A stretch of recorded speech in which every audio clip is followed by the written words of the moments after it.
What was your thinking when Doobie came running out there on the breakaway? I was just hoping he got it. I thought it slid under him, actually, at first, but no, when he's in a pretty good zone. I think the Boudreau, when he stayed in the net, and I think he was, and I haven't asked him, but I think he was thinking, I'm not going to let that happen again, and he came out. Are you amazed that he's given up 9 goals in the last 9 games, and he almost fell to 500 tonight if he lost? I mean, are you amazed that he hasn't mentally just cracked here? Every day, it's got to be so tough on our goalies. I mean, we're not scoring a lot of goals. Mind you, we're trying to score. It's not like we're not trying to score. I mean, but they've been so good. Mostly Doobie, but I mean, Kumps in Ottawa was outstanding as well. That you keep waiting for it, but hopefully, we don't exhaust them out in practice, and they can stay mentally into the games.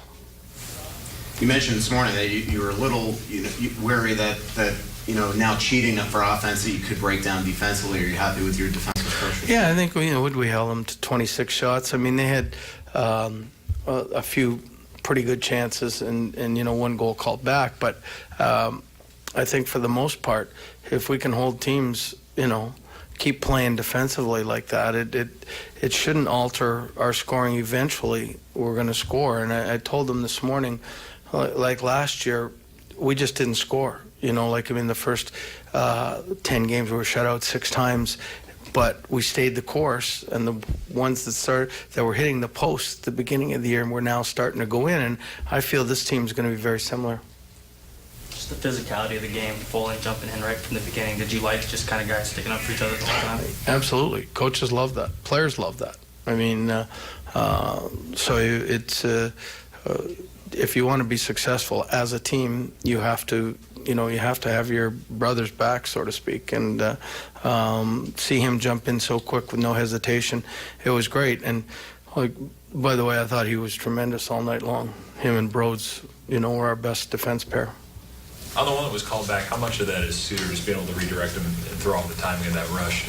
I think it was important, the gap that did throw Krejci off. But I mean, and by throwing him off, it throws the timing of the other players off, because it almost looked like all 3 guys were offside at one point. But the linesman told me it was the far guy, because if it was Krejci, they would have counted him as having control of the puck, which would have been another dicey call there. Control the puck. Yeah. That's what he said. He had control, so it was the far guy that, with his foot off by an inch, was the reason that it was called. Yeah,